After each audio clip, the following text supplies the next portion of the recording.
I believe that. Okay, now we are Yeah, recording. now we have to be good.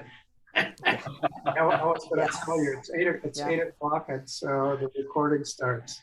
Okay, and Gloria is here as well. So I, this issue, Javier, hello. Hola, Hey, hello, Hi, Hola. Javier. okay. hola, ¿qué Hola, tal? ¿Cómo estáis? Javi. Hola, Mitalia. Hola, Patricia. Hola, hola. ¿Qué tal? ¿Cómo estáis? Muy Muy bien, bien. gracias. ¿Tú? Very good. How about we wait for just one more minute, and if anyone else joins us, if not, we'll kick it off, and uh, uh, hopefully, we'll get going, and then it'll come together pretty good. Somebody talk to Claribel. Let me see. I'd send Thank her a you. note also Thank you, today. Pati.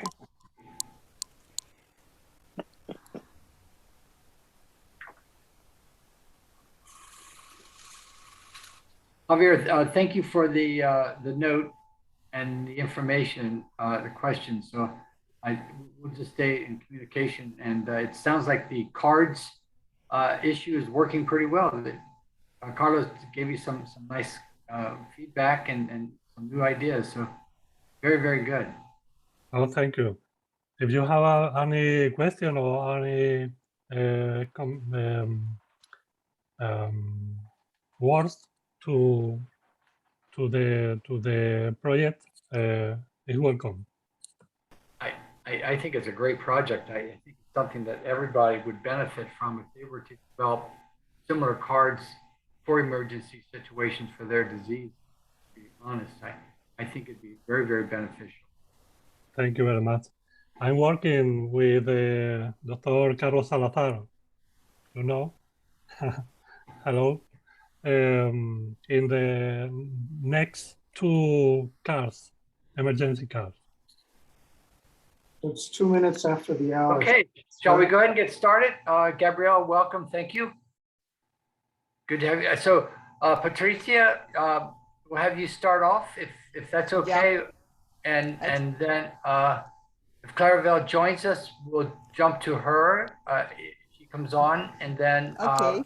if not, we'll go to Magdalia, and then come back to Clarabelle, depending on when she shows up and everything else.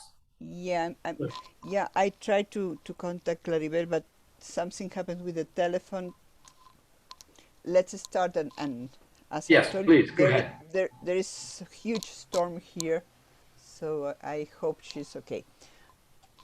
All right, now she's answering.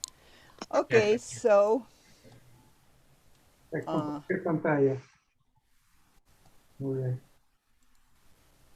right, transition to 9, present. Okay. Well, bueno, ahora sí en español.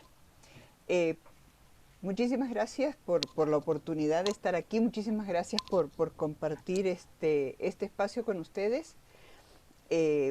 Aparte de esto de compartir esta preparación en estos días junto a Claribel y Migdalia, ha sido un privilegio poder tener estas experiencias en conjunto y hablar un poquito sobre lo que estamos haciendo. A mí me gustaría introducir un poco a qué es Ángel y también la situación aquí en Guatemala. Ángel es la Asociación Nacional Guatemalteca para las Enfermedades Lisosomales. Esta presentación va a estar en inglés, pero yo voy a estar hablando en español. Guatemala.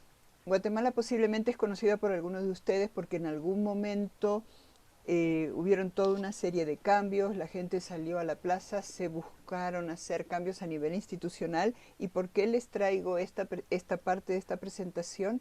Porque tiene mucho que ver con la situación actual del país. Guatemala es la economía más grande y el país posiblemente el más extenso de Centroamérica. Estamos hablando de 108.900 kilómetros cuadrados, con una población de alrededor entre 15 y 17 millones de habitantes, depende quién tome la cuenta. De todas maneras, el último censo que se realizó fue en el año 2018 y los números oficiales en ese momento fueron 14.800.000, así que estamos alrededor de 15 millones, entre 15 y 16 millones. 53% de la población es urbana. Eso es muy interesante porque a nivel latinoamericano posiblemente es una de las poblaciones más agrícolas que existen a nivel latinoamericano. Todavía el nivel de urbanización es bajo. Étnicamente hablando, hay tres grandes grupos: el que se conoce como el ladino, que serían los europeos y mestizos, pero aquí localmente le dicen los ladinos; los nativos, descendientes de los pueblos mayas sobre todo, y los afroamericanos que viven en la costa, sobre todo la cultura garífuna que se ha extendido por la costa del Caribe centroamericano. La lengua principal, la que habla la mayor parte de la población, es el español. Sin embargo, el Estado reconoce 21 lenguas nativas. Eso implica también otra cosa, y es toda esa diversidad cultural que existe en este país, además de otros dialectos, pero creo que la diversidad cultural es muy importante y también marca ciertos tipos de diferencia y ciertas características que son muy propias de este país. El régimen político es una república y desde el punto de vista de nuestra economía estamos situados en un nivel bajo y medio bajo. Estuvimos haciendo algunos ejercicios para poder considerar cuántos pacientes de enfermedades raras podrían existir en el país, porque realmente, a pesar de que en el censo del año 2018 se incluyó una pregunta acerca de ciertas discapacidades, por ejemplo, discapacidades de visión, discapacidades de habla, discapacidades de movilidad, todavía no tenemos ningún registro cierto acerca de enfermedades raras, enfermedades genéticas. De hecho, después vamos a hablar un poco acerca de los registros sanitarios en general, que sí necesitaríamos mejorarlos de una manera mucho más de lo que tenemos ahora, porque realmente los registros sanitarios del país son muy débiles. Pero tomando en cuenta una prevalencia de 1 en 2000, que es digamos, el aceptado a nivel internacional, deberíamos contabilizar en este momento 7.000 pacientes de enfermedades raras en Guatemala. Me dan un momentito, creo que voy a apagar un micrófono por ahí. Yo lo estoy apagando yo, no te preocupes. Ok. Estoy apagando. ¿Por qué nació Ángel? Las enfermedades de depósito lisosomal son un grupo de enfermedades de las que se conoce como enfermedades innatas del metabolismo, y están dentro de esas enfermedades raras porque afectan a pocos individuos dentro de una población mucho más alta.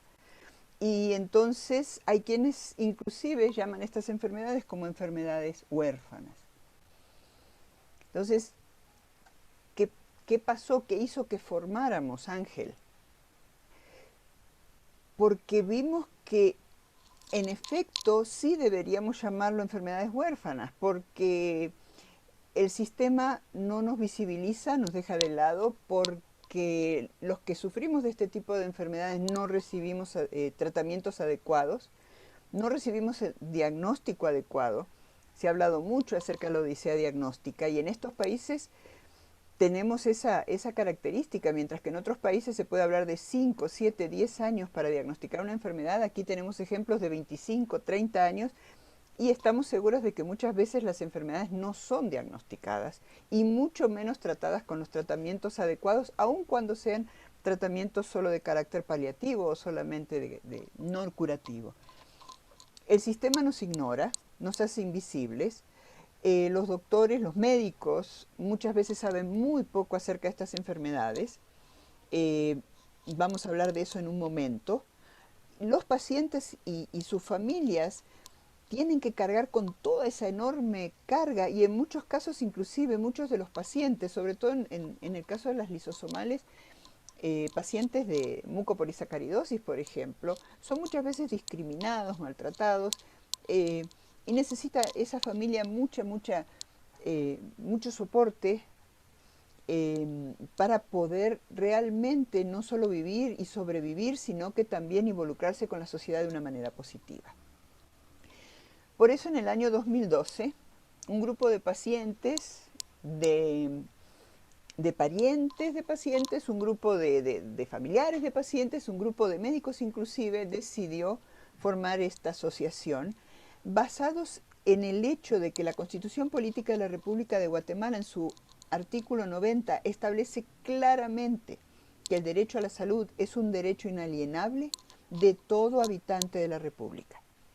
Sin embargo, a pesar de que la Constitución es tan clara en esta declaración, no hay legislación, no existen recursos, ni el recurso humano ni el recurso monetario para tratar este tipo de enfermedades o para tratar la salud en general, y eso se ve mucho ahora a través de la pandemia. Desgraciadamente, cuando uno revisa los números en el tablero de la Universidad Johns Hopkins, o cuando ve Our Well in Data, donde se ponen los lugares de vacunación, desgraciadamente tenemos que el caso de Guatemala es uno de los 3 países que están en el fondo, digamos, de los países en vacunación, y donde tenemos registros más débiles en cuanto realmente a lo que está pasando con la pandemia. Entonces, si algo que es, digamos, Vox Populi, que todo el mundo conoce, tiene todos estos problemas, imagínense ustedes lo que significa tener datos, tener recursos para los pacientes de enfermedades raras.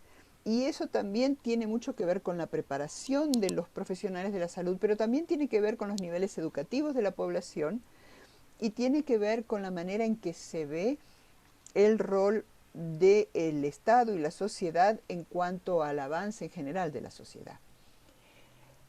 Pero en lo que nosotros buscábamos dar respuesta a algunos de estos problemas, que no son solo problemas de Guatemala, sabemos que son problemas a nivel mundial, sin embargo aquí se agravan por la situación general del país.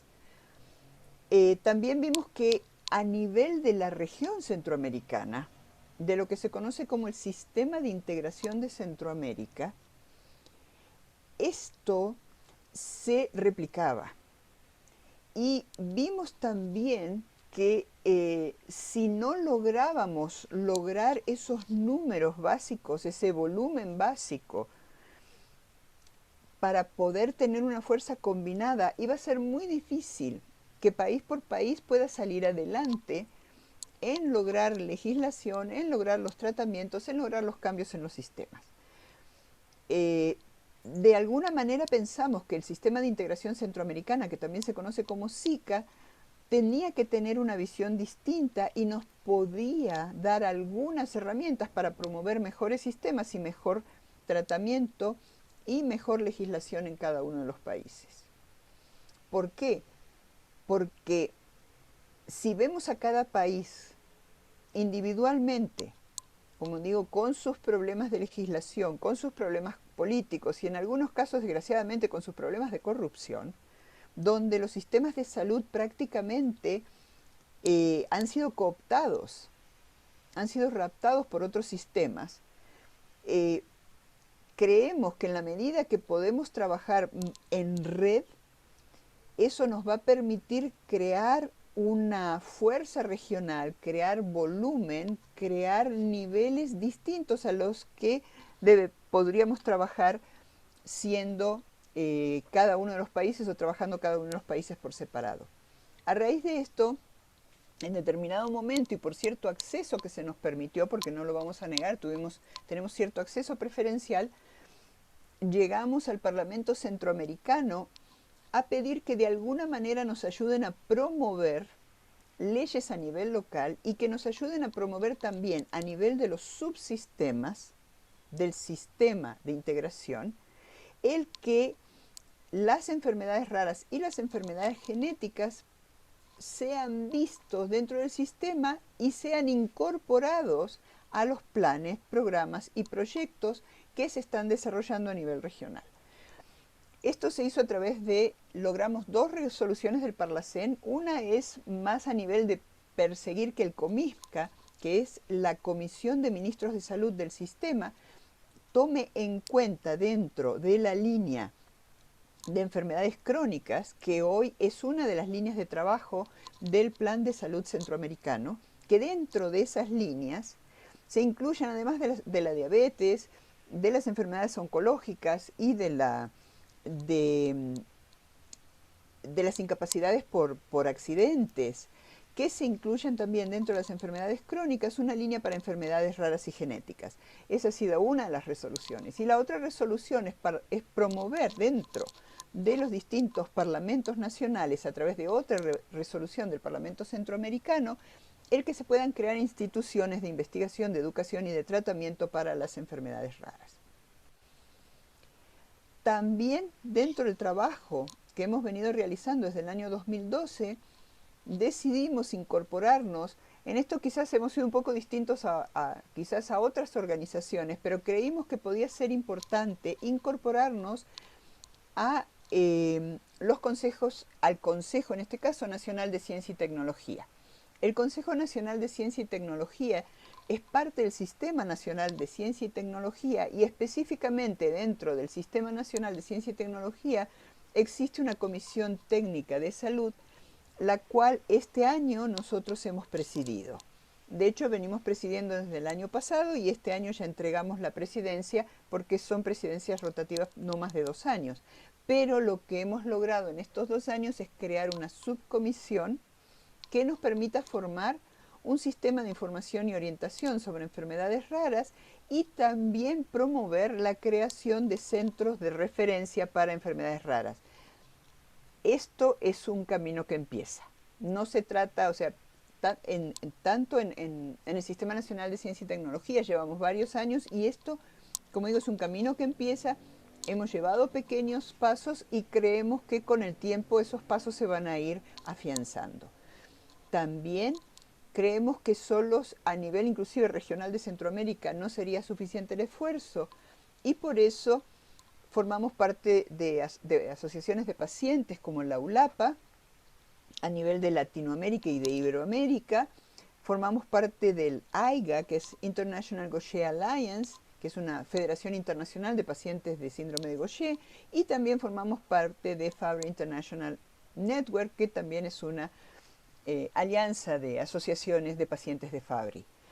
En nuestro caso, ¿por qué decidimos que fuera de enfermedades lisosomales y no solo Gaucher o no solo Fabry? Porque creemos que otra vez somos muy pocos, es muy difícil trabajar uno para cada una de las condiciones, e inclusive nos encontramos ante una situación en que, aunque trabajamos y somos pacientes de enfermedades lisosomales, tampoco podemos darle la espalda ni cerrar los ojos a otras condiciones, y creemos que en la medida que entre todos nos ayudamos, pues entre todos nos ayudamos. También somos parte del Task Force, de la fuerza de trabajo, del grupo de trabajo que el Rare Disease International ha formado para la creación de redes de centros de referencia. Eso va muy de la mano con nuestra visión, y creemos que lo que está haciendo RDI también es muy importante, y estamos muy felices de poder participar en todas esas iniciativas a nivel regional, a nivel internacional, que permitan visibilizar y dar fuerza al trabajo que estamos haciendo, sobre todo porque tenemos que tomar en cuenta cuál es nuestra filosofía.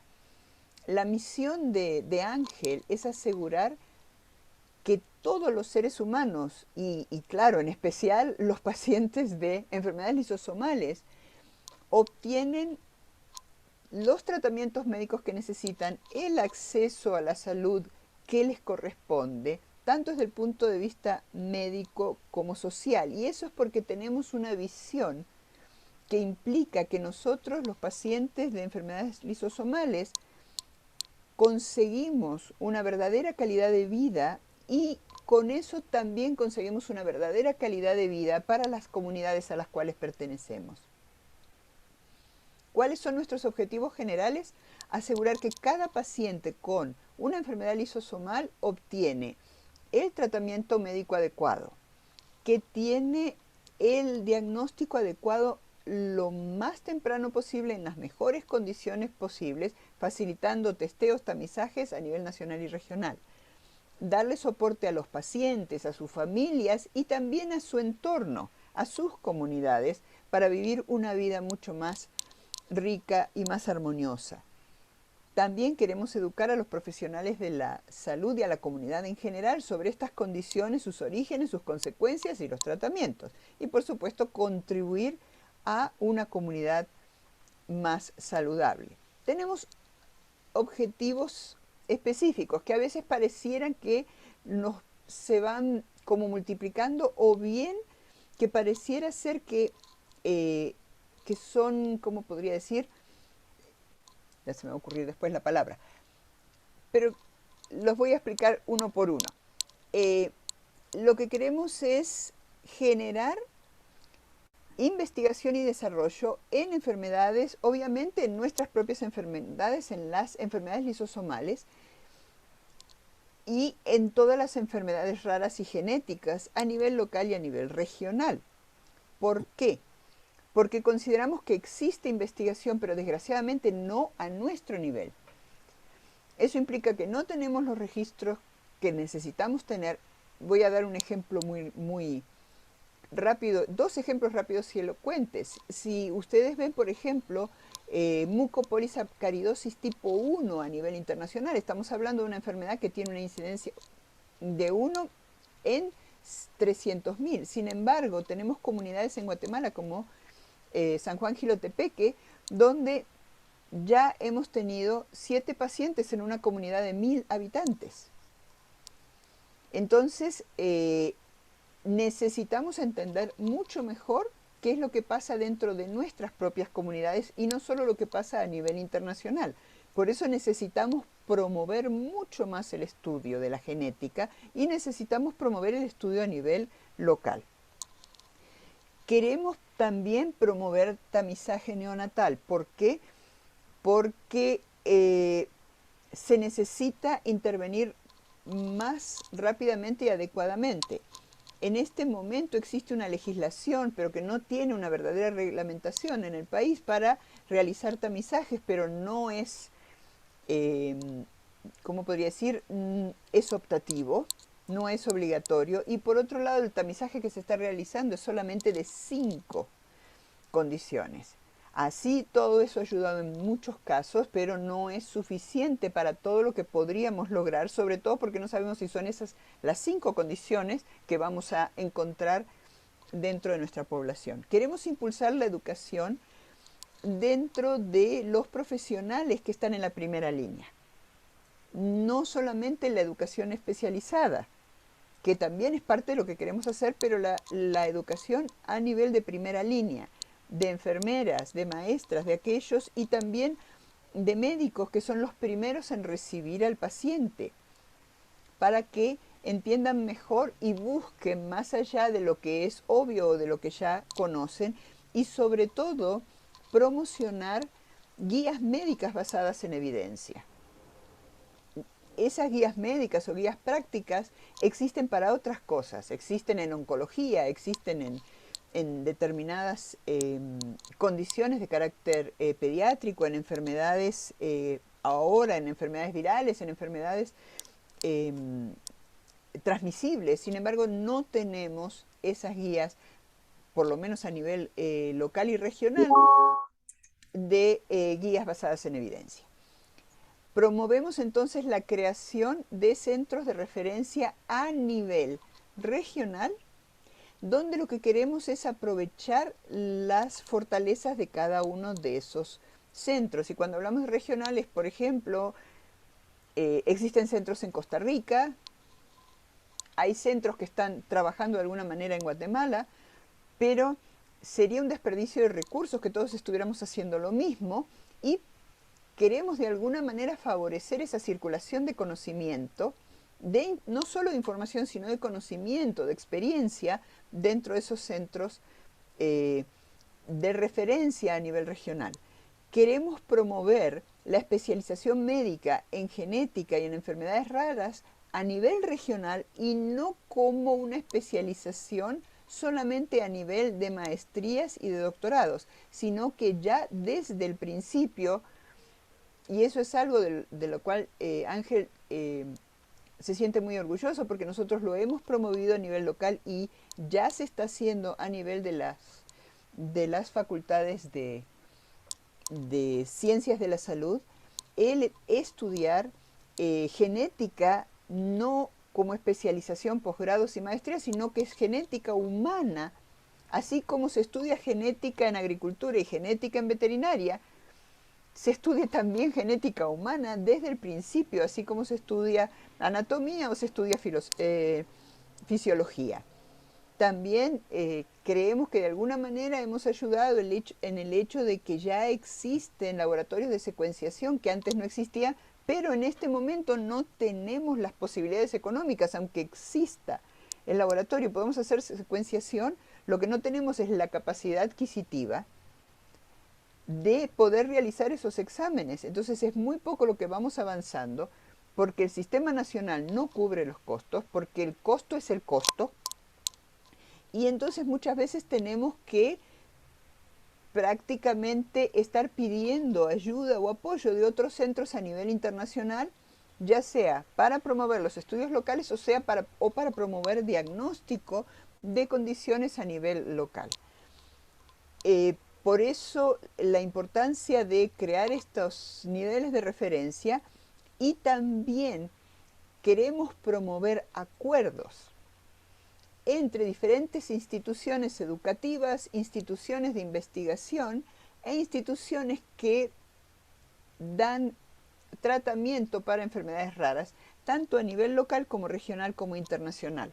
Creemos que la unión es la que hace la fuerza, y uno de los problemas que tenemos es la disgregación que existe de la información, la disgregación que existe de los tratamientos o inclusive de las formas de diagnóstico.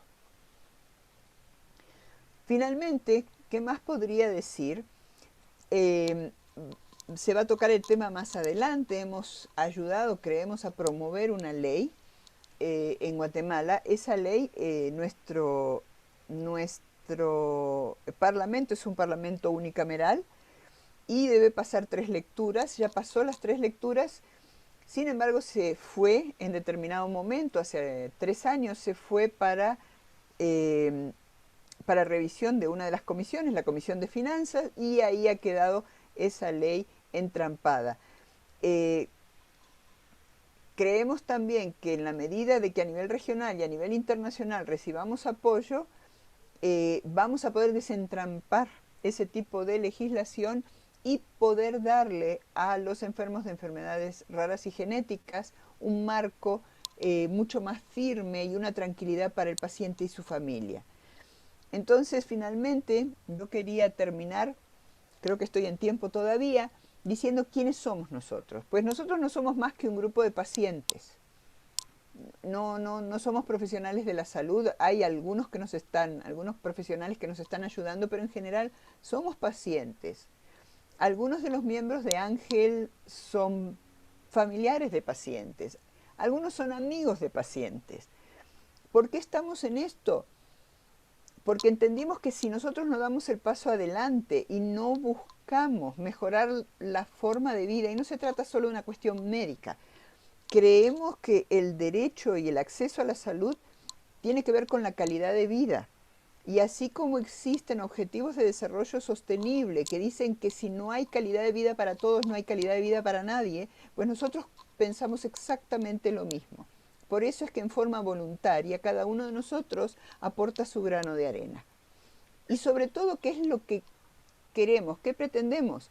Pues lo que pretendemos es que aquellos pacientes que pensaban, o esas personas que pensaban que sufren de una enfermedad rara, entiendan que no sufren de una enfermedad rara, y sobre todo que no están huérfanos. Que aquí estamos para darles nuestro apoyo y que aquí estamos para tratar de hacer un mundo mejor.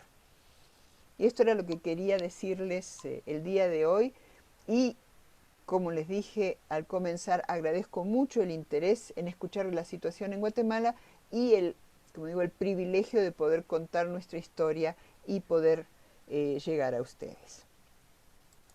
Okay, mil gracias, Patricia. So just to recap the legal situation.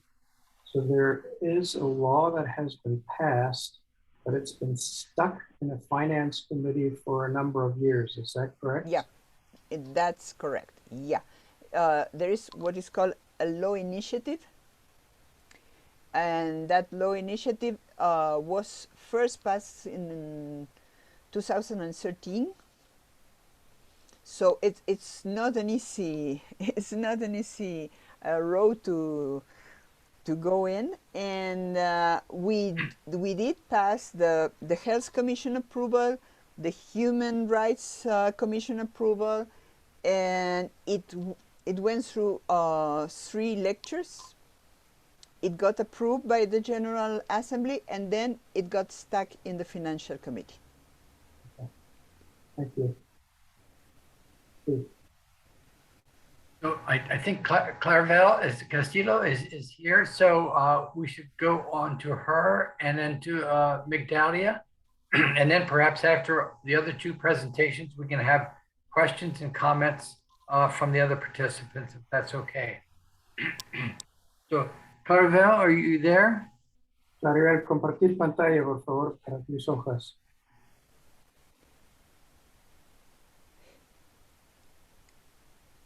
Claribel, creo que tienes encendido el micrófono, pero no se te escucha. Aquí está.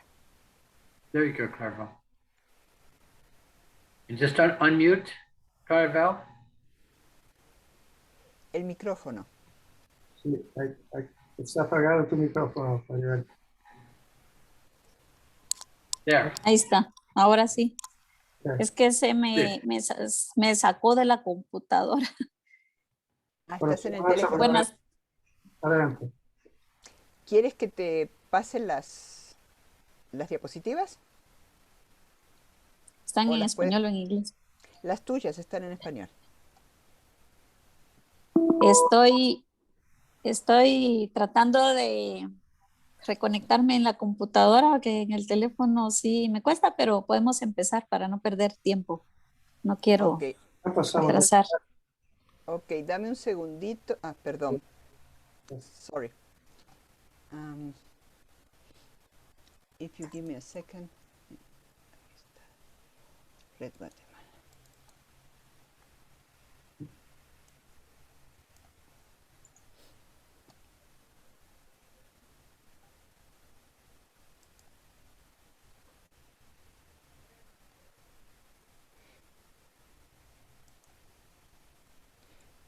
Listo, ya tengo tu presentación, solo me vas diciendo y la voy pasando. Muy bien, Pati, muchas gracias. Buenas tardes a todos. Es un gusto compartir con ustedes y contarles otra parte de la historia de lo que vivimos en Guatemala. Ya Patricia pues comentó nuestra realidad en relación a las enfermedades raras y pues concuerdo con ella porque muchas situaciones y muchas actividades que hemos realizado en Guatemala pues las hemos hecho juntas, algunas. Hemos compartido muchos espacios donde ambas hemos estado compartiendo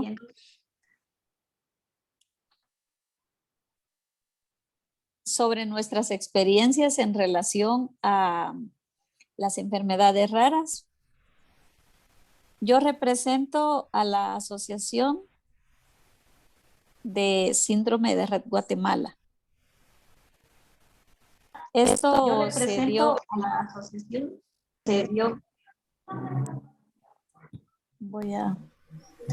ya me abrió aquí.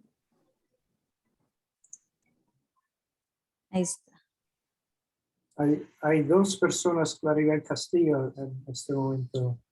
Sí, es que Okay.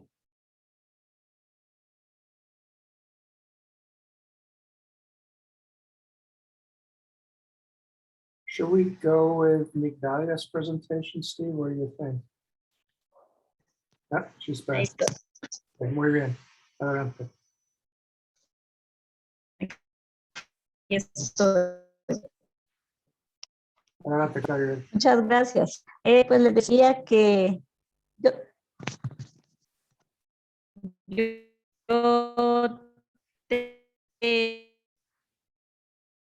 Tenemos una conexión muy mala tuve contigo, Claribel. No una te escuchamos, hija no te que escuchamos bien, fue Claribel. diagnosticada con síndrome de Rett. ¿Se escuchaba mejor en el teléfono? Y se escuchaba mejor en el teléfono. ¿Todavía lo tienes encendido?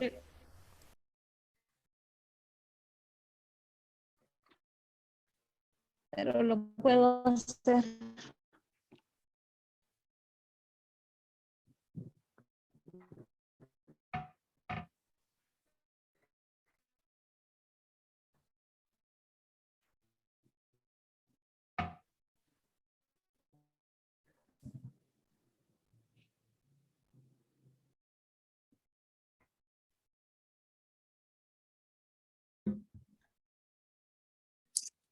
Aquí se escucha. Sí, mejor, Claribel. Adelante. ¿Y se escucha mejor? Sí, se escucha mejor. Adelante. Muy bien.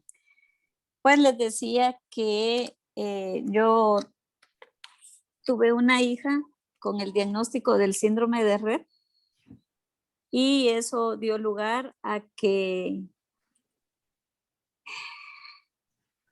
fundara la Asociación de Síndrome de Rett. Nuestra misión es brindar apoyo, capacitación e información a las familias, promoviendo actividades que fomenten desarrollo y bienestar a las niñas y mujeres con síndrome de Rett y personas con enfermedades neurogenéticas. Creemos que mediante la sensibilización podemos fomentar actitudes conducentes a la intervención temprana, el tratamiento y la investigación del síndrome de Rett. Nuestra visión es ser una organización especializada en niñas con síndrome de Rett, pues en Guatemala o a nivel centroamericano somos los únicos, ofreciendo capacitaciones e información a familias, estudiantes y profesionales. El principal reto es ser reconocida por su capacidad de colaboración, creatividad e innovación, transparencia en la gestión y compromiso con las personas con discapacidad. En Guatemala es, como ya Patricia mencionó anteriormente, es muy complicado llegar a un diagnóstico temprano y dependiendo de las patologías es más difícil aún. En el caso del síndrome de Rett es muy complicado porque se tiene la dificultad que las niñas nacen sanas. Bueno, se da un caso por cada 12,000 niñas nacidas vivas. En varones, un caso en 1,000,000.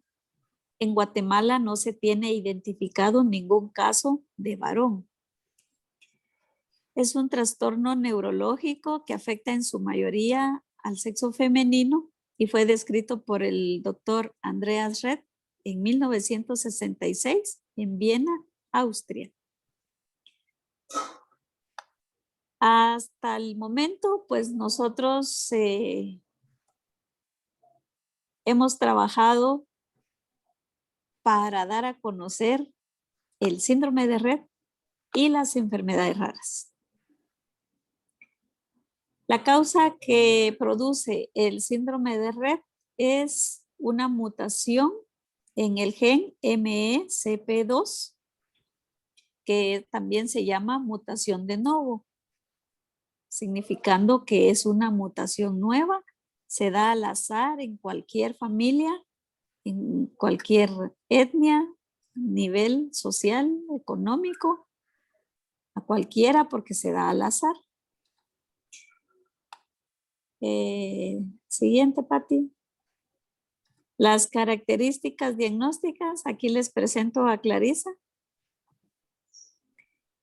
Si bien el diagnóstico clínico es clínico, el estudio molecular permite la confirmación del diagnóstico. En Guatemala, regularmente no hay diagnósticos científicos. Nosotros nos basamos en diagnósticos clínicos por signos y síntomas. Por ejemplo, entre los 5 y los 30 meses de edad se produce una pérdida de habilidades manuales intencionales previamente adquiridas, con el subsiguiente desarrollo de movimientos estereotipados característicos del síndrome de Rett. Esto da lugar también a confundirse con el diagnóstico de autismo, porque cuando inician las características que identifican al síndrome de Rett, hay muchas patologías que tienen conductas de autismo. Y lo primero que dicen los médicos por el mismo desconocimiento es que tiene autismo. La mía fue diagnosticada con autismo. Hay varias patologías que tienen conductas de autismo, pero no son diagnosticadas así, sino que es una característica de, en este caso, el síndrome de Rett.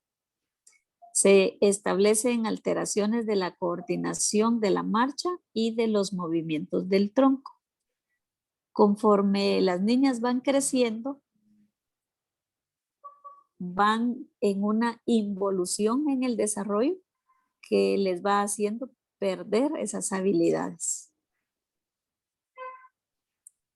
También tienen una alteración grave del desarrollo del lenguaje expresivo y receptivo, con retraso psicomotor grave. Como esta es una patología infantil, hubo un caso, me parece que fue en Colombia, donde a una jovencita de 20 años le apareció todas las características y las pruebas que tenía síndrome de Rett. Es el único caso que se sabe que le apareció ya adulta joven. Regularmente es en la infancia donde se manifiesta, como dice aquí, de los 5 a los 30 meses. Generado de eso, nosotros hemos hecho bastante sensibilización en medios de comunicación, en radio, televisión, medios escritos.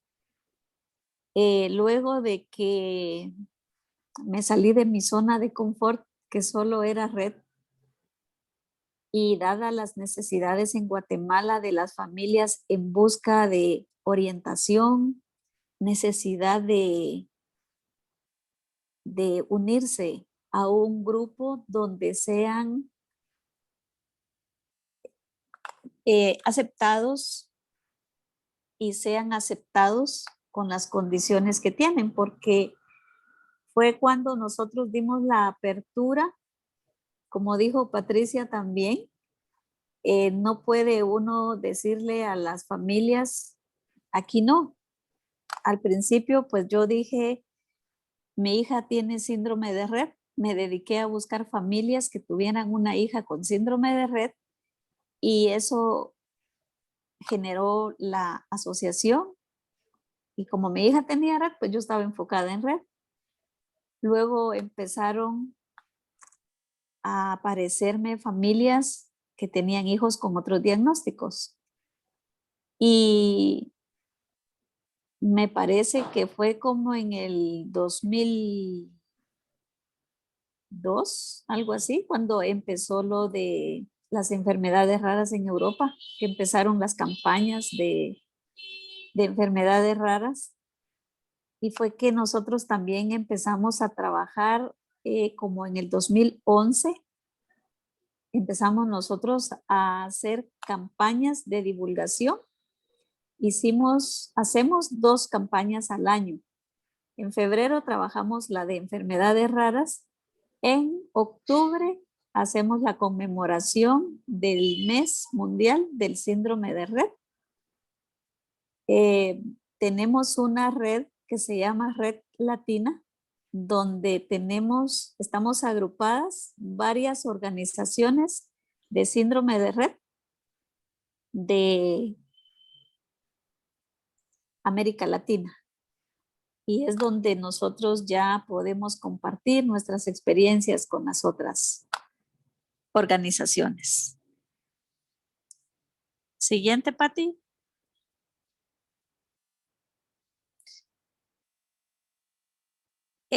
Pues como se han agrupado otras familias que tienen hijas con diferentes patologías que están en la categoría de las enfermedades raras y más las que generan una discapacidad. Estuve 4 años en un hospital nacional. Aquí una foto donde nosotros dábamos la información al personal del hospital. Eso fue antes de la pandemia porque ahorita se cerró todo ese servicio donde nosotros damos este tipo de orientación. Me gustó mucho la experiencia que tuve porque hicimos una clínica de enfermedades raras, síndrome de Rett, neurodesarrollo, porque regularmente los niños cuando están en la etapa de la infancia se confunden mucho los diagnósticos. Por ejemplo, llegan personas creyendo que sus niñas tienen síndrome de Rett y resulta que es un Angelman. Actualmente yo estoy en el Consejo Nacional para la Atención de Personas con Discapacidad. Soy la presidenta del CONADI. El CONADI se dedica más a personas con discapacidad. Pero habemos 2 organizaciones de enfermedades raras que pertenecemos al CONADI. Y más que todo porque hay algunas condiciones o enfermedades raras que generan discapacidad. El síndrome de Rett genera discapacidad porque es la pérdida de todas las habilidades. También hay niños jóvenes que sufren algún tipo de lesión y discapacidad, los que tienen hemofilia, y así varias patologías que generan discapacidad. Entonces, los que tienen esas condiciones, pues se les puede trabajar en CONADI. Como ya decía Patricia acerca de la legislación en Guatemala, pues no tenemos, pero hay una ley de discapacidad que está un poquito olvidada y creo que solo es de unir esfuerzos para poder activarla y lograr que se logre aprobar, porque es muy difícil en Guatemala poder tener una legislación o un lugar de apoyo donde las familias puedan acercarse. Es bastante complicado, el costo es muy alto y eso es lo más complicado. Yo en este momento pues trabajo y me dedico a personas con discapacidad y enfermedades raras. Espero que esta charla sea de mucho beneficio, de que conozcan la realidad de nuestro país. No quise entrar en más detalles porque ya Patricia habló sobre los temas importantes a nivel país. Habemos hay entre 10, 15 organizaciones de enfermedades raras en Guatemala. Obviamente, ahorita la pandemia hizo que algunas por el alto riesgo de vulnerabilidad que tienen las personas, pues no salen. Pero estamos trabajando y esperamos seguirlo haciendo. Muchas gracias por el Okay, tiempo. Carla. Thank you, and we'll have to move on to Migdalia. So, Migdalia, I will share the screen if you can pick it up.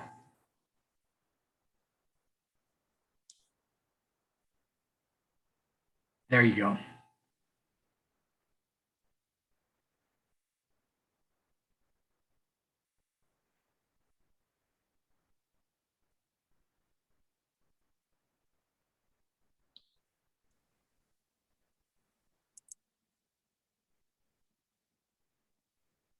Are you see me? Okay, now, thank you. Yes. Gracias. Bueno, Yes. primero que nada, quiero darles las gracias por la oportunidad, también a mis compañeras Patricia y Claribel por unir esfuerzos para esta presentación. Yo no soy guatemalteca, pero soy latinoamericana. Y primero que nada quiero conversar un poco por qué estoy acá. Yo soy paciente de hipertensión pulmonar.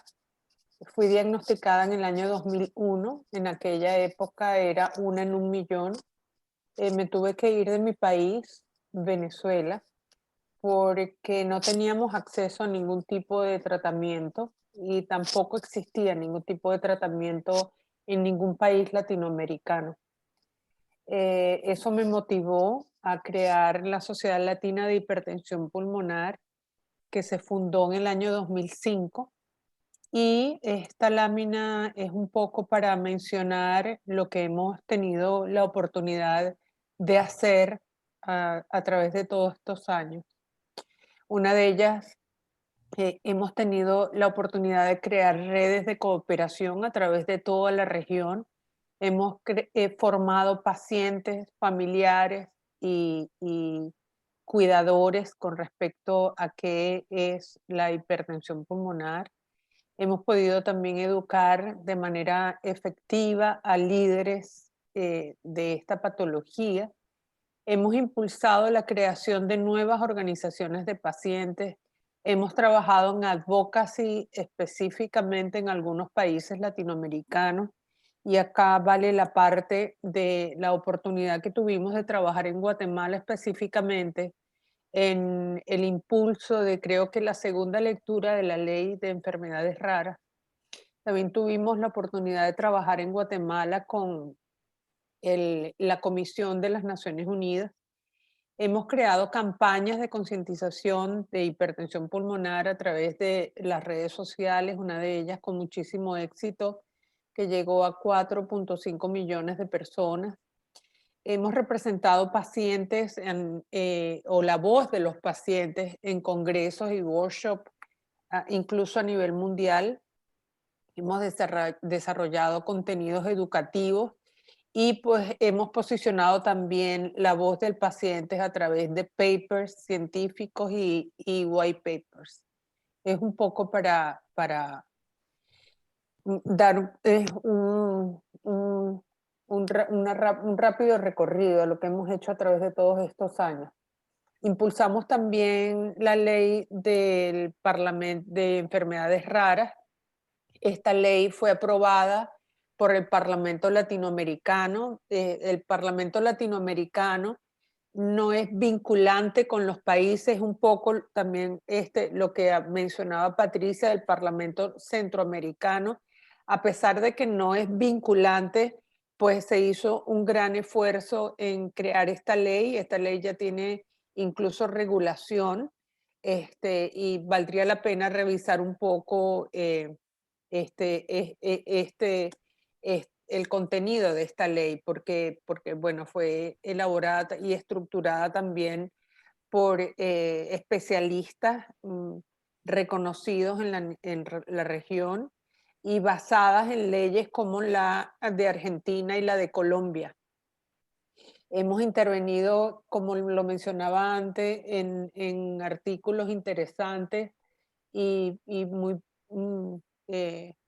relevantes sobre las enfermedades raras como el documento de eSport de enfermedades raras, y algo que tiene que ver específicamente con hipertensión pulmonar, es que hemos sido la única organización latinoamericana que ha tenido la oportunidad de estar en el Simposio Mundial de Enfermedades Raras. También estuvimos en el comité inaugural de las Naciones Unidas, en el comité inaugural de enfermedades raras de las Naciones Unidas. Pertenecemos al comité de expertos de Rare Disease International, y como ya les mencioné antes, pues bueno, hemos estado involucrados en el advocacy en algunos países de la región, como es el tema específicamente que nos atañe hoy de Guatemala. Mi presentación se va a basar un poco más en referencia a cuáles son los factores relevantes y comunes de las enfermedades raras en la región, específicamente en la región latinoamericana, puesto debido al recorrido que hemos tenido a través de todos estos años, a través de estos 16 años. Y los factores comunes los estamos disgregando en 5, que son los factores en los sistemas de salud, en los factores de investigación, economía, los desafíos desde el punto de vista social que tienen los pacientes, y la educación y el conocimiento. En cuanto a los sistemas de salud, podemos ver que en su mayoría los sistemas de salud de la región están fragmentados. Existen barreras muy importantes en cuanto al acceso a la salud, y especialmente también barreras con respecto a la protección social que le deben los gobiernos a su población. Tenemos dificultades con el diagnóstico y el tratamiento, como bien lo mencionaban mis compañeras antes. Esto es específicamente de las dificultades de acceso y el tiempo de demora en el diagnóstico de las enfermedades raras, pero no solamente es de Guatemala, es específicamente en toda la región. Tenemos largos procesos de judicialización para obtener las medicinas, y acá quisiera hacer énfasis por el costo que esto representa para los sistemas de salud, y cómo esto está unido con la falta de leyes que protejan a las personas que sufren de estas enfermedades, ¿no? Y pues bueno, en muchos casos se prefiere ir a procesos de judicialización, y bueno, quizás no es una situación de preferencia, es una situación de obligación de que se tiene que impulsar la judicialización para poder obtener los medicamentos. Existe por lo general en la mayoría de nuestros sistemas de salud una atención compleja y descoordinada, pocas redes y centros de referencia para las enfermedades raras, cosa que se está trabajando ahora de una manera muy interesante, que ya más adelante lo vamos a conversar, con Rare Disease International. Tenemos también una compleja integración en la atención primaria, y cómo desde la atención primaria se conecta con el nivel de especialización, o la especialización en cada una de las enfermedades, como también bien lo mencionaban antes mi compañera. Tenemos una gran dificultad en esta atención primaria, y cómo desde la atención primaria se puede derivar a los especialistas. Tenemos también sistemas complejos en cuanto al mantenimiento y la mejora de los cuidados de la calidad de vida, los cuidados paliativos y la atención domiciliaria. Existen manifiestas desigualdades en la atención presencial. Una de ellas es por las barreras geográficas.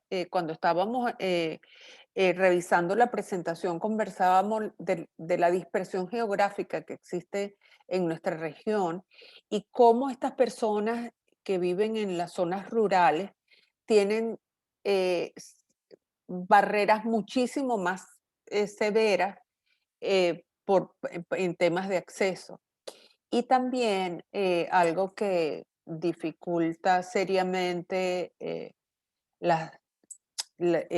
el tema con los diagnósticos y el acceso es la falta de registros adecuados por parte de los sistemas de salud.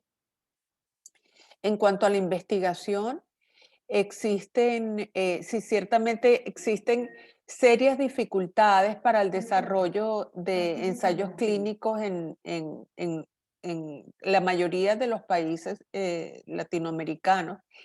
Y aunque en algunos de ellos existen incentivos para la investigación, eh, hay altos riesgos y esto mitiga seriamente el desarrollo de nuevos medicamentos en nuestros países en cuanto a los temas de investigación se refiere.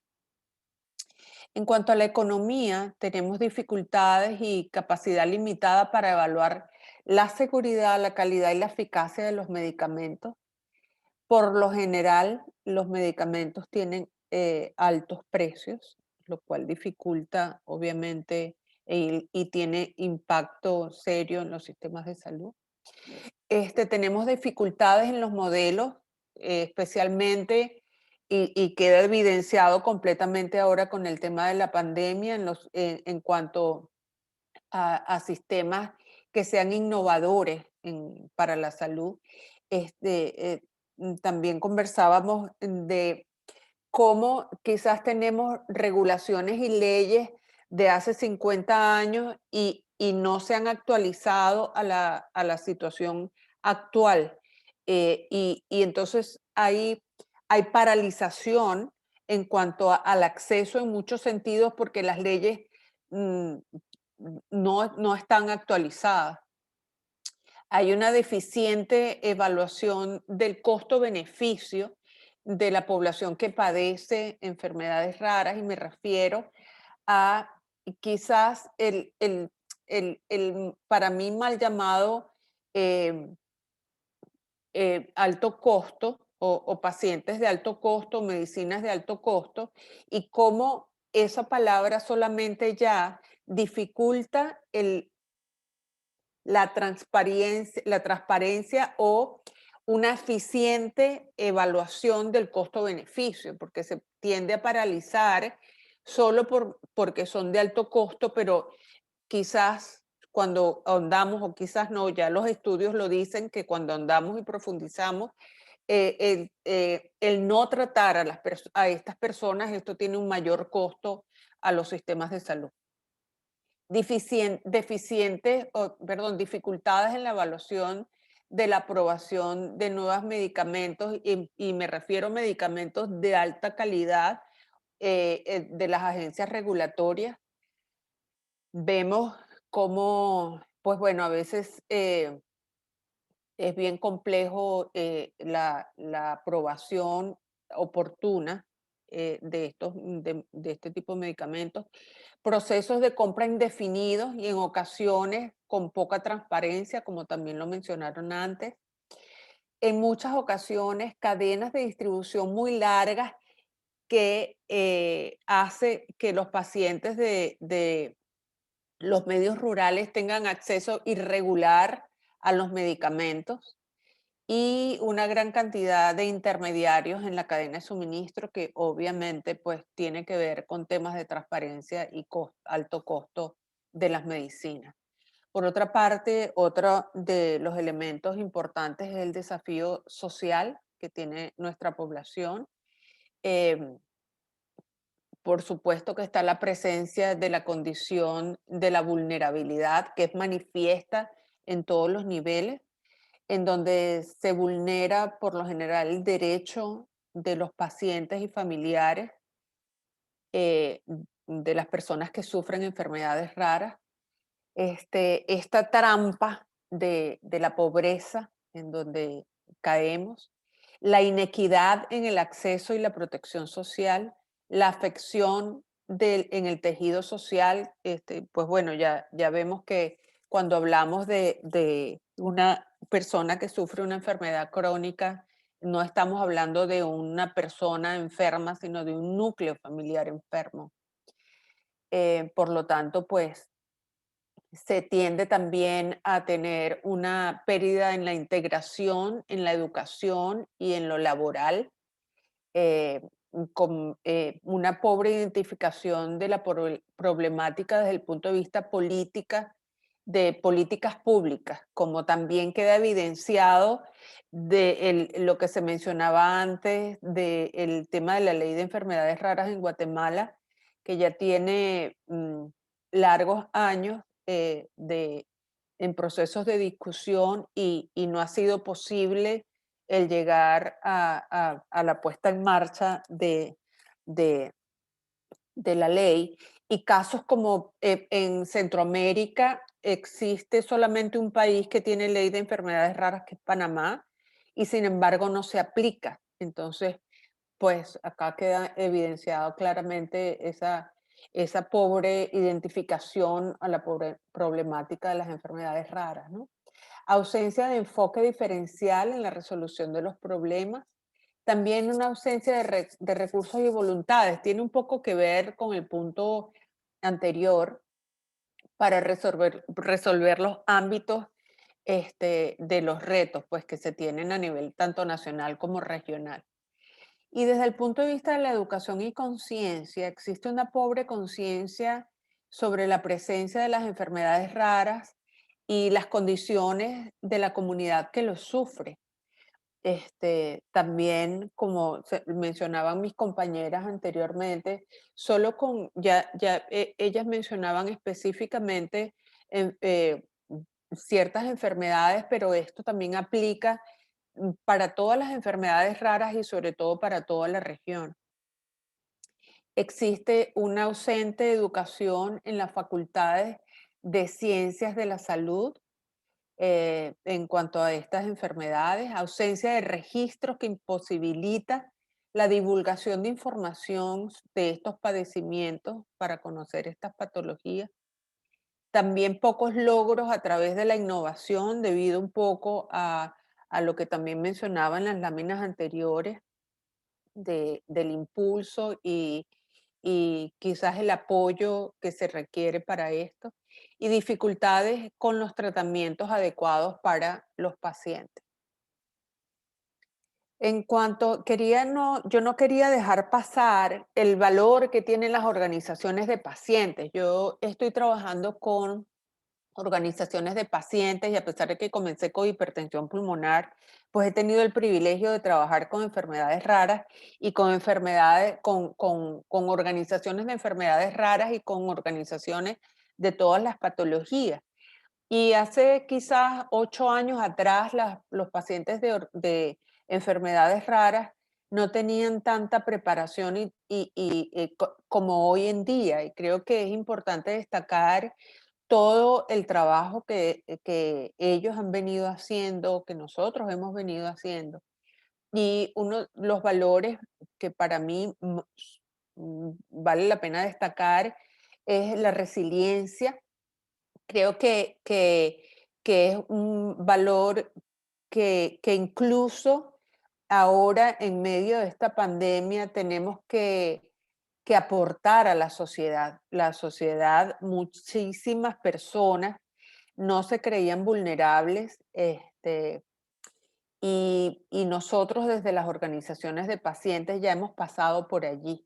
Ya sabemos que somos personas vulnerables y tenemos ese sentido de resiliencia que es para mí uno de los grandes aportes que podemos hacer o que hemos venido haciendo y más aún ahora podemos hacer a la sociedad. Tenemos una cercanía muy grande a las necesidades y las prioridades de los pacientes y sobre todo al cuidado y la atención que se requiere o que requieren los pacientes y sus cuidadores. Somos o son un canal a través de los cuales se visibiliza la voz de los pacientes. Podemos aportar el conocimiento para la aplicabilidad de políticas de protección de salud diseñadas por los gobiernos y también vale la pena destacar la preparación que se han venido teniendo todos estos líderes de organizaciones de pacientes que muchas veces han trabajado con desde su propio, con sus propios recursos. Y por supuesto también el acceso especial y único a data y evidencia que tienen para poder aportar. Dentro de los requerimientos de la presentación, podemos hablar también de cuáles creemos nosotros que pueden ser futuras oportunidades de colaboración con la red ERCAL. Creemos que existen muchísimas oportunidades futuras de colaboración, pero quizás estas tres son importantes para que podamos evaluar. Una de ellas es el impulso de la Ley de Enfermedades Raras de Guatemala y su reglamentación y puesta en marcha. Promover programas de educación con el objetivo de generar más adherencia y autocuidado en los pacientes y también apoyar campañas de concientización locales. Hasta acá mi presentación. De nuevo, quisiera agradecer por la oportunidad y bueno, esto. Gracias. No sé si tienen alguna pregunta. Okay, very good. Muchas gracias, everyone. Thank you. Very good presentations. Are there any questions or comments to the speakers for this evening?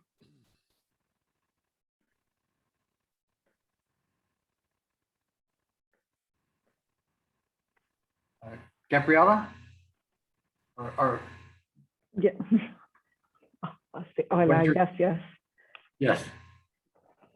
Hola, yo soy Gabriela Repeto de Chile.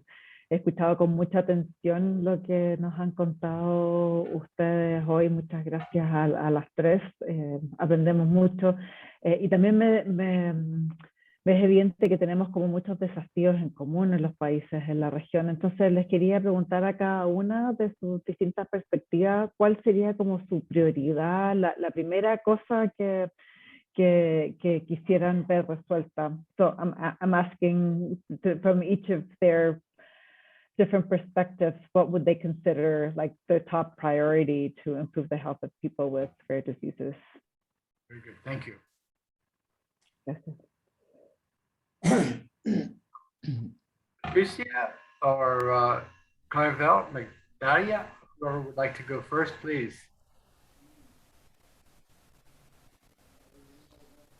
Bueno, para mí el acceso. Perdón, no, Claribel, sí. Perdón, Patricia. No. Bueno, si me preguntan a mí, obviamente es el acceso y el acceso en todos los sentidos, acceso a educación, acceso a medicación, acceso a atención temprana, acceso a leyes de protección, el acceso en toda su extensión de la palabra.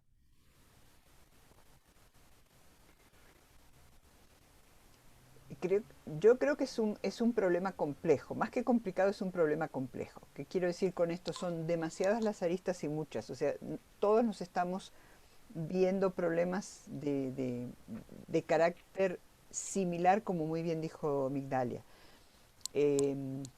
Sí, problema de acceso, pero tenemos problemas porque tenemos enfermedades raras, pero tenemos problemas porque los sistemas son sistemas que también tienen muchas debilidades, son demasiado problemáticos. Yo pienso que en términos generales sí, el acceso universal a la salud, creo que no es solo enfermedades raras, es algo que tenemos que promover a nivel general. Pienso que en nuestros países también tenemos problemas de gobernanza y transparencia que son generalizados desgraciadamente en el continente, unos más, otros menos. No quiero tampoco ponerle el San Benito a nadie, pero sí sabemos que tenemos ese tipo de problemas. Y creo que un problema general en Latinoamérica, en unos países más que en otros, es esa dependencia de lo que va a hacer otro. Y el no tomar nosotros las iniciativas, como bien dijo Migdalia, en educación, en tratamientos, en investigación, porque de esa manera entonces nosotros podríamos estar mucho más seguros. como dije, pienso que es complejo, pienso que en realidad lo que se debería hacer en común es tomar esos distintos aspectos y a través de una red general, solidaria y cooperativa, ir trabajando los aspectos y quizás eso debería ser de toda la región y no de cada uno por separado, cada enfermedad por separado, cada grupo por separado y cada país por separado.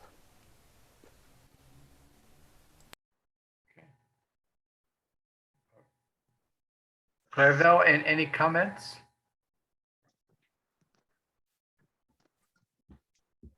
Gracias. Espero que me escuchen bien. Yes. Perdón por no hablar inglés. No, Spanish is okay. Bueno, gracias. Pues, como dice Migdalia y Patricia, pues muy claro. La verdad es que Guatemala carece de casi todo. Lo único que tenemos son pacientes, pero carecemos de especialistas, de investigación para establecer los diagnósticos, tratamientos y, como dijo Migdalia, accesibilidad en todo aspecto, porque las personas que pueden generarle una discapacidad, también el acceso universal de las estructuras nos dificulta en Guatemala. Espero que algún día lo vengan a visitar. Guatemala es hermoso, pero es complicado cuando uno anda en la calle con una persona que tiene dificultad de movilidad. Entonces, es muy difícil, pero yo creo que, como dijo Patricia, todos unidos vamos a lograr llegar a hacer cambios en nuestros países.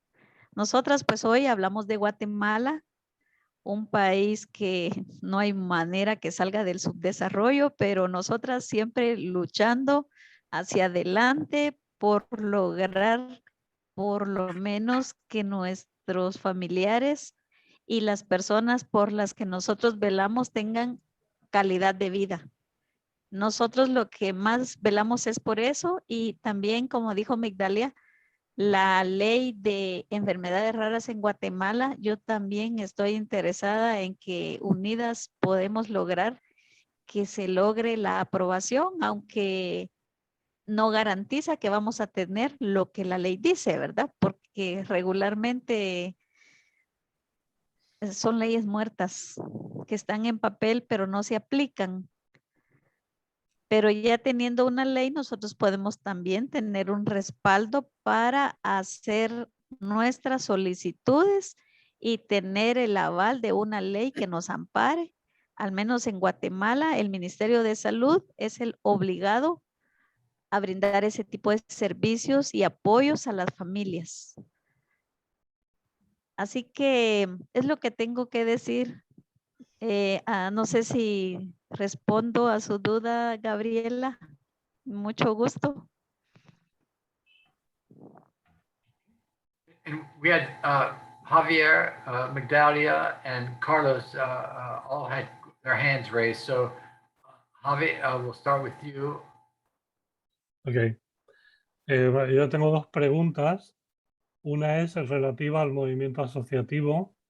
¿Cómo es el movimiento asociativo en Guatemala? Si está consiguiendo crearse este tejido asociativo y si hay perspectivas de una federación de asociaciones, a lo mejor de pacientes, no solamente de enfermedades raras, ¿no? Y la otra pregunta es en relación al ámbito centroamericano. Patricia, nos hablabas de los pasos que se están dando para conseguir una colaboración entre países, ¿no? Y es algo que se ha hablado también aquí por parte de algunos ponentes en sesiones anteriores. ¿Cómo se puede articular eso? ¿En qué punto está? Has hablado un poco, pero si pudieras comentar un poquito más. Y sobre todo conocer qué haría falta o cuál sería el siguiente paso para poner en marcha esto, ¿no? Muchas gracias. Bueno, ya que me tiraron a mí las preguntas, yo contesto. Eh, desgraciadamente a veces sucede. En Guatemala hay un chiste que dice que a veces nos parecemos a una olla de cangrejos, que cuando uno va subiendo vienen los otros y nos tiran. Yo no estoy muy segura si ese sería exactamente la figura, pero sí hay una cosa que es cierta en cuanto a las asociaciones de pacientes. Yo pienso que es tanta la presión sobre los pacientes y sus familias que estas asociaciones se crean, se deshacen, se crean, se deshacen, y si me equivoco, Claribel me lo va a decir.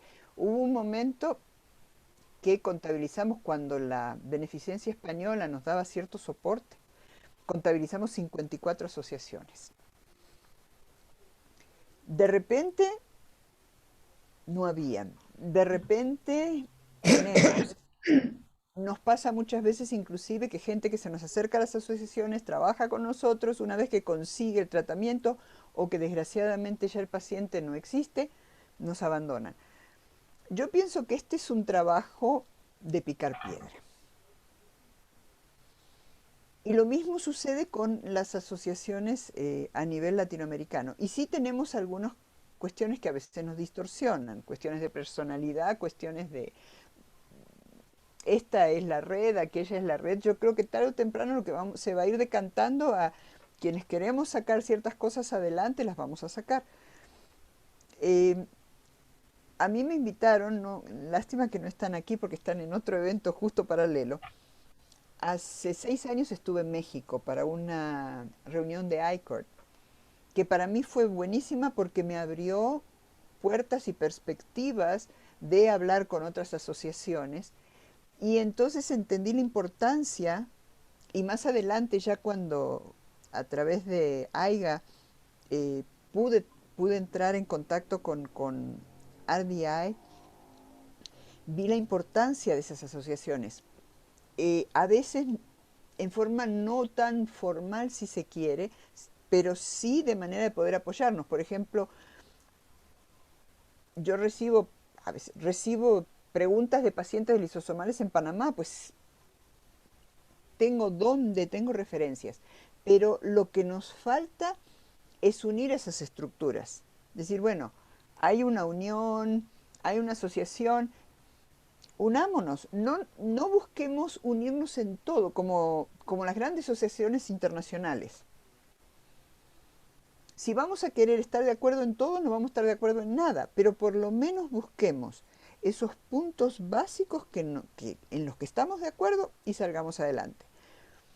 Mi aspiración, y estoy segura que Claribel también, porque lo hemos hablado, y la aspiración de otras personas que conocemos aquí en el medio, es a que podamos hacer una federación nacional que esté inserta en una federación regional y inserta en una federación internacional.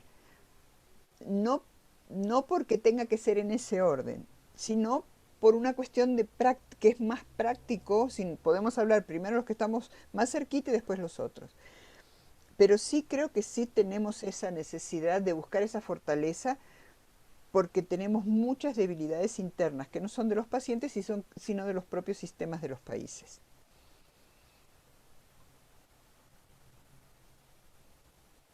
Con respecto al tema centroamericano a nivel político, lo que comentabas, ¿esto tiene visos de que va a ir adelante? Bueno, te cuento que otra vez dentro del Parlacén hay un grupo de diputadas, sobre todo con las mujeres tenemos más rapport. Hay un grupo de diputadas que ahora está impulsando que a través del Parlacén, digamos, presionar a las cancillerías para apoyar la resolución de las Naciones Unidas. Vuelvo, a veces son cuestiones de carácter, me lo acaban de contar hace unos minutos, a veces son cuestiones simbólicas, pero de a poquito esas cuestiones simbólicas tienen que ir abonando a otras cosas. Yo pienso que sí, que es importantísimo. Le comentaba a Migdalia, creo que fue en una sesión que hicimos las 3 juntas, hay cosas que pasan y que nosotros estamos con las manos atadas. Sabemos que hay pacientes, yo puedo decirlo a ciencia cierta, que hay pacientes en Honduras con síndrome de Gaucher en situación muy, muy grave que necesitan tratamiento. Y la pregunta es, bueno, ¿qué puedo hacer desde aquí? Si pudiéramos tener esa fortaleza regional, pudiéramos tener esas podríamos hacer algo. Y hay una cosa que también es importante.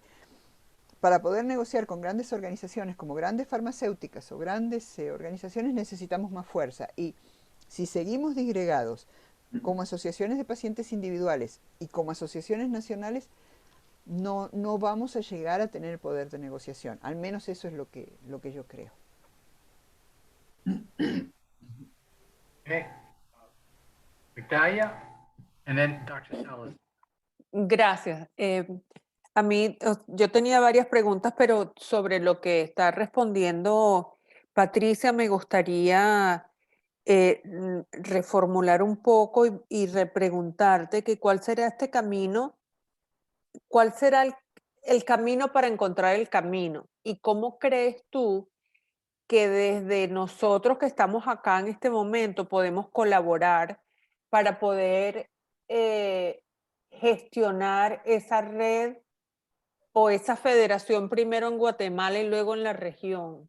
Patricia y Claribel. Primera pregunta, tengo 3.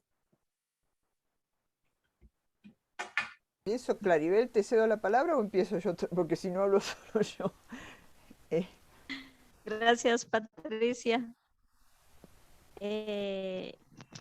Fíjese, Migdalia, que hubo un tiempo antes de la pandemia que tuvimos la intención de formar una federación cuando estaba Elizabeth.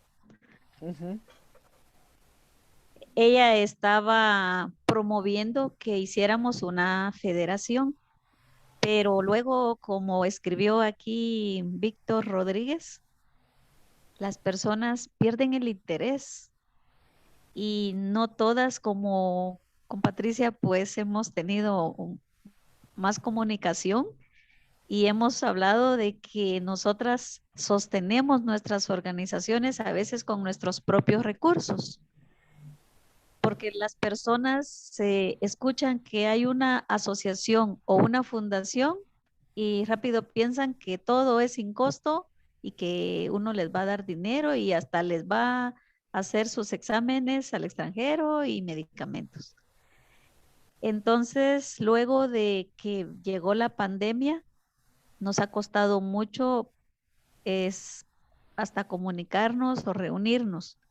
No ha habido mucha comunicación y prácticamente el tema quedó de lado. No sé si primero Dios la pandemia mejore y lo podamos retomar. Por el momento no hay planes que nosotros sepamos de hacer una federación en este momento. No sé si Patricia quiere agregar algo. Pues básicamente sí, es así. Sí hemos tenido distintas oportunidades y sí queremos hacer federaciones y estoy de acuerdo con Víctor. Desgraciadamente, no voy a dar ejemplos ni casos, pero sí hemos visto asociaciones de una enfermedad que a lo mejor tienen 15 o 20 pacientes y de repente se pelean entre ellos porque hay algún tipo de beneficio o algún tipo de... o por N razón, o por razones de carácter personal, y entonces hay 15 pacientes y 3 asociaciones. Eso es un problema. Pero creo que sí sería importante, en la medida en que podemos trabajar a nivel regional e internacional, que de alguna manera se vea a nivel institucional que tenemos soporte y que se pueden hacer las cosas. Por ejemplo, al principio fue muy difícil cuando empezamos a trabajar distintas asociaciones, porque no es solo Ángel, pero hay otras asociaciones que están dentro del Sistema Nacional de Ciencia y Tecnología. Pensaban que estábamos locos,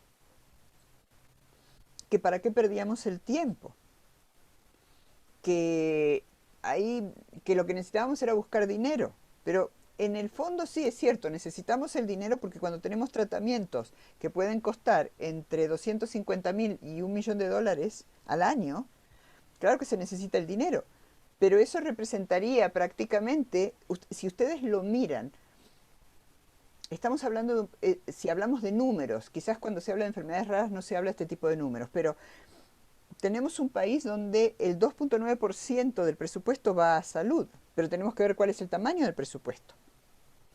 Y también tenemos un país donde una pastilla de antibióticos se le vende al sistema en $3.50, cuando en otros países esa misma pastilla puede costar 25 a 28 centavos de dólar. Entonces hay muchos problemas. Pero si tuviéramos, uno, el apoyo para visibilizar el trabajo que estamos haciendo, y que no somos 2, 3 locos en el camino. Sí somos 2, 3 locos, pero estamos y estamos haciendo. Dos, hemos visto que a nivel de instituciones, como por ejemplo determinadas universidades, aquí no había laboratorios de secuenciación, no había cómo hacer una secuenciación. Hoy hay, pero no tenemos el dinero. Cada kit cuesta $1.200 y no tenemos cómo pagarlo. Entonces, ¿para qué queremos un laboratorio con todo el equipo, con la gente capacitada y entrenada, pero no tenemos el dinero para abrir el kit? Entonces, hay muchas cuestiones que necesitamos trabajar. Pero sobre todo, vuelvo, necesitamos el apoyo para poder investigar, necesitamos el apoyo para hacer los registros. Cuando digo necesitamos el apoyo, en el sentido de que no estamos pidiendo que lo hagan los demás, estamos pidiendo que con apoyo nos permitan a nosotros hacerlo. Y como bien dijo Claribel, los que estamos y seguimos, lo estamos haciendo porque de alguna manera encontramos cierta pasión en hacerlo, porque creemos que eso va a ayudar al resto. También por una cuestión quizás egoísta, si lo quieres ver así, estamos buscando también solución para una problemática de nosotros y nuestras familias. Y el hecho de tener ese apoyo creo que va a servir para seguir llevando las cosas adelante. Y que no sigan poniéndonos excusas. Okay, we are running out of time. Yep. Dr. Salazar, I think you have your hand raised also, if you have a question or a comment, and then we will have to end the discussion for the evening. Go ahead, please. Thank you. I'm just very concerned because over the years and over the last few months, I have participated in so many meetings from RDI, Eurordis, so many different societies and so many groups working that I think we're just repeating the same over and over. I went to a meeting in the with Queen Letizia, Mrs. Bolsonaro, and people from Qatar, from the government of Qatar, were talking about the coming meeting of the United Nations. And I think that we are all very clear about our problems. Dr. Repeto and Patricia were very clear. And I think that we are probably wasting too much resources, too many resources. And maybe we should go to a higher level, go to the United Nations and have the world take this as a world problem, un problema mundial de todos, y dejar tal vez las sociedades y todo este montón de grupos que están separados. Cada grupo habla muy lindo. RDI had a very nice meeting. The people who spoke there were fantastic. Y uno viene ilusionado después de que sale de eso, pero después te encontrás países, como acabo de escuchar hoy, que hacen la prueba de talón para cinco enfermedades. En Costa Rica la hacemos para 50. Entonces, hay disparidad en el mundo. Debe haber como un control global que ponga eso en orden, que se haga cargo de ver de qué manera se pueden repartir los medicamentos para todos, que bajen los precios, que este organismo pueda hablar con las compañías que producen esos medicamentos que son muy caros y pueda hacer que se hagan a precios masivos para todos. Todos somos diferentes. Los problemas de enfermedades raras de África son diferentes de las enfermedades raras que vemos en otros. Entonces tiene que haber como un consenso mundial. People sit together and organize this and give us ideas, because otherwise we're wasting resources, we're wasting time, and the people keep on dying.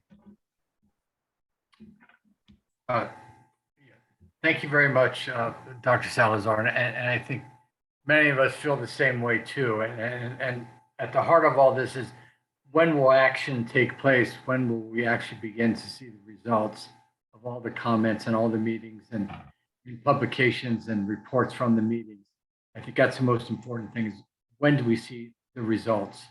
And I think that's what we're trying to follow up here. I have been in touch with RDI on a regular basis as far as what are we doing and what are they doing.